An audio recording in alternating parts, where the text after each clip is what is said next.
What if the next time you get sick isn't random at all, but the result of small daily habits quietly working against you? Right now, flu cases are rising in many regions, and for most people, the real danger isn't panic-worthy headlines. It's how easily the flu slips into everyday life. You don't need to be traveling, coughing, or visibly exposed. A quick trip to the grocery store, a crowded office, or even a poorly ventilated room can be enough. That's why this matters to you today, not later. The flu doesn't wait for permission. It takes advantage of fatigue, stress, skipped meals, and rushed routines.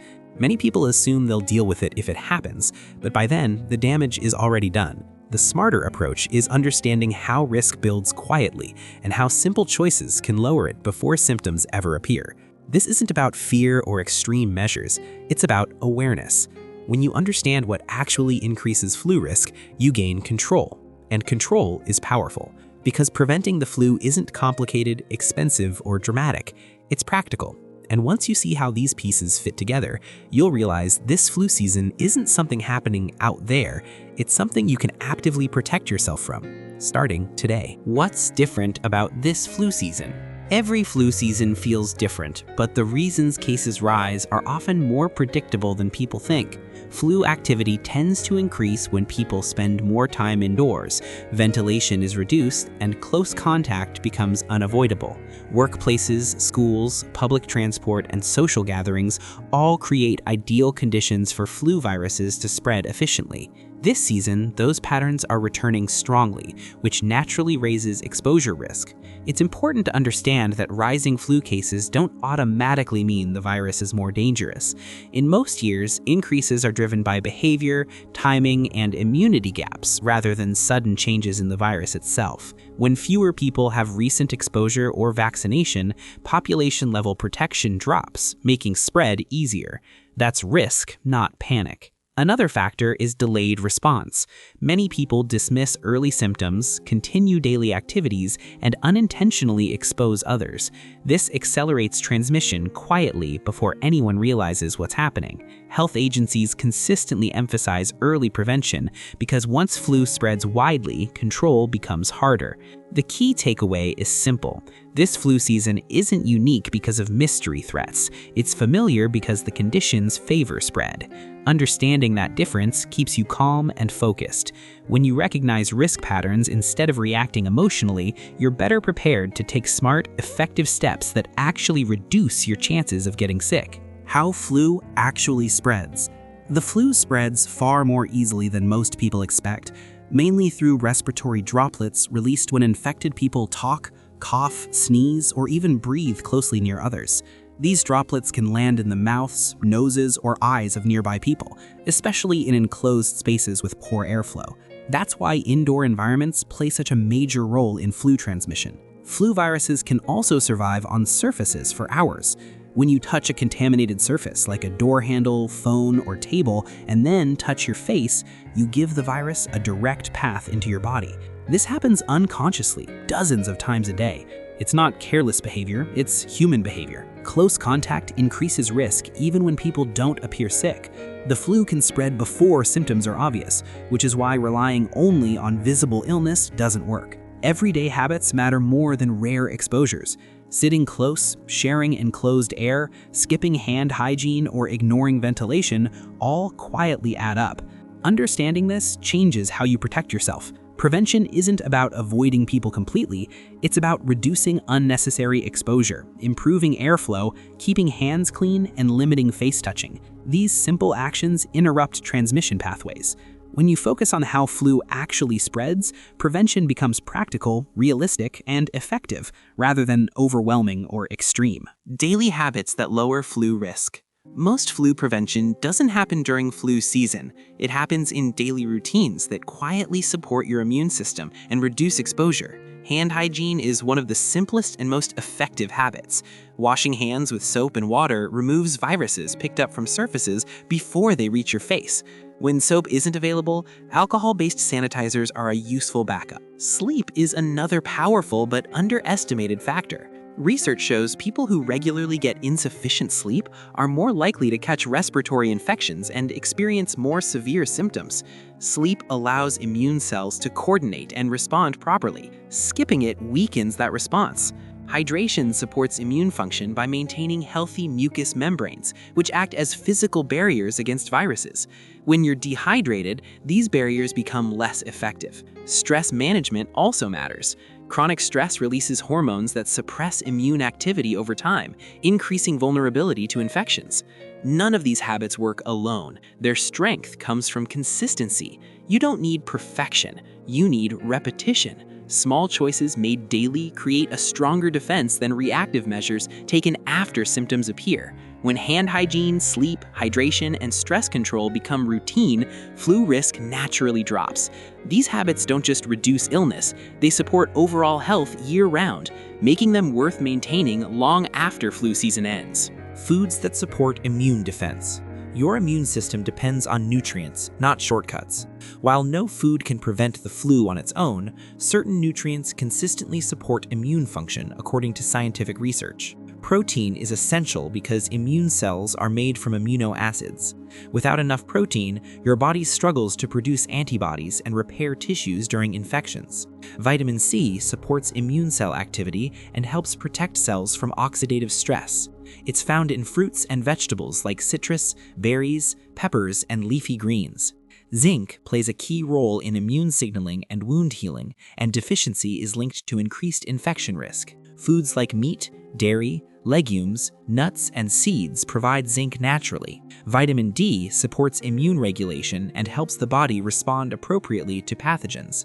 Low vitamin D levels are common, especially in people with limited sun exposure. Fatty fish, fortified foods, and eggs contribute to intake, though supplementation may be needed for some individuals under medical guidance. The key is balance, not excess. Mega-dosing supplements doesn't strengthen immunity and can sometimes cause harm. Whole foods provide nutrients in safe, effective combinations that the body understands. Eating regularly, including protein, fruits, vegetables, and healthy fats, gives your immune system steady support. Consistency matters more than any single immune-boosting food. What to eat when flu is circulating? When flu is circulating widely, your goal isn't perfection, it's reliability. Eating regular, balanced meals helps maintain energy and immune readiness. Start with adequate protein at each meal, which supports immune cell production and muscle maintenance during illness or stress.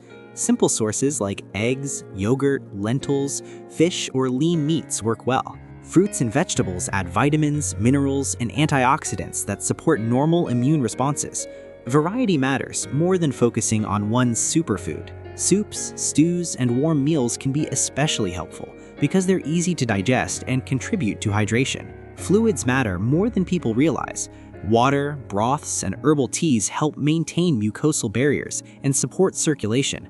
When appetite drops, nutrient-dense foods become more important. Smoothies, soft fruits, cooked vegetables, and easily digestible grains can help maintain intake. Avoid relying heavily on ultra-processed foods high in sugar and low in nutrients, as they displace more supportive options.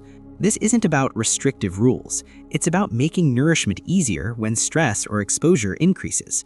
Regular meals, adequate fluids, and simple whole foods create a foundation that helps your body respond efficiently if exposure occurs. Food won't stop the flu alone, but it supports your body's ability to cope and recover. Flu vaccination. What science says. Flu vaccination remains one of the most studied and effective tools for reducing flu-related illness, complications, and hospitalizations.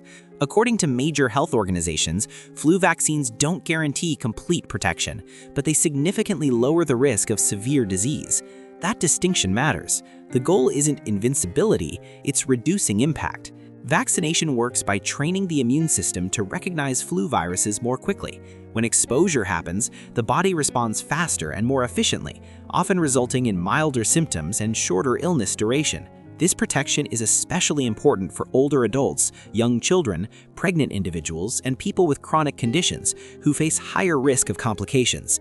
Timing matters because immunity takes time to develop after vaccination. Getting vaccinated before flu activity peaks provides better protection throughout the season. Even later vaccination can still be beneficial if flu is circulating. Vaccines are updated regularly to match circulating strains as closely as possible based on global surveillance.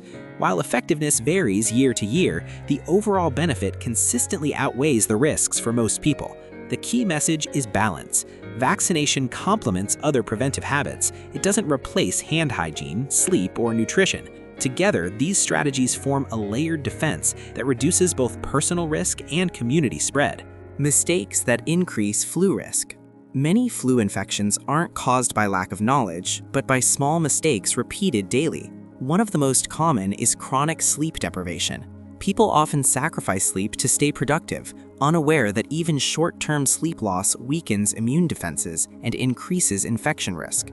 Poor nutrition is another factor. Skipping meals, under-eating protein, or relying heavily on processed foods reduces the nutrients your immune system needs to function properly. This doesn't cause illness directly, but it lowers resistance over time. Ignoring early symptoms is a major contributor to spread. Continuing normal activities while sick increases exposure for others and often worsens personal recovery. Resting early isn't weakness, it's effective prevention. Overconfidence also plays a role. People may assume past good health guarantees protection, leading them to neglect basic hygiene or vaccination. Flu viruses don't discriminate based on fitness or age alone. Finally, poor indoor habits increase risk. Crowded, poorly ventilated spaces allow viruses to linger in the air longer. Avoiding fresh airflow and close contact during outbreaks adds unnecessary exposure. These mistakes aren't dramatic. That's why they're dangerous. Awareness allows correction. When you recognize how small behaviors increase risk, you can adjust without fear or extremes. Prevention is often about avoiding common errors, rather than doing something extraordinary. When to be extra careful. While flu can affect anyone, certain groups face higher risk of severe illness and complications. Older adults often experience weaker immune responses due to natural aging, making infections harder to fight. Young children, especially under 5, have developing immune systems and may struggle to manage symptoms effectively. People with chronic conditions such as heart disease, diabetes, asthma, or compromised immune systems require additional caution. Flu can worsen existing conditions and lead to serious complications. Pregnant individuals also face increased risk due to immune and physiological changes during pregnancy. Extra care doesn't mean isolation, it means layered protection. Vaccination becomes especially important for these groups, along with consistent hygiene, adequate rest, and early medical attention if symptoms develop. Caregivers and close contacts should also practice preventative habits to reduce exposure. Respectful awareness matters. Vulnerability isn't weakness, it's a biological reality. Taking precautions protects not only individuals at higher risk, but also healthcare systems and communities. The goal is not fear or restriction, it's preparation. When people understand who needs extra protection and why, decisions become clearer and calmer. Extra care is simply smart care, grounded in evidence. By adjusting habits slightly, higher-risk individuals can reduce flu impact while continuing daily life safely and confidently. Simple prevention checklist. Effective flu prevention doesn't require complicated routines. It works best when actions are simple and repeatable. Start with hand hygiene. Wash hands regularly, especially after public exposure, before eating and after touching shared surfaces.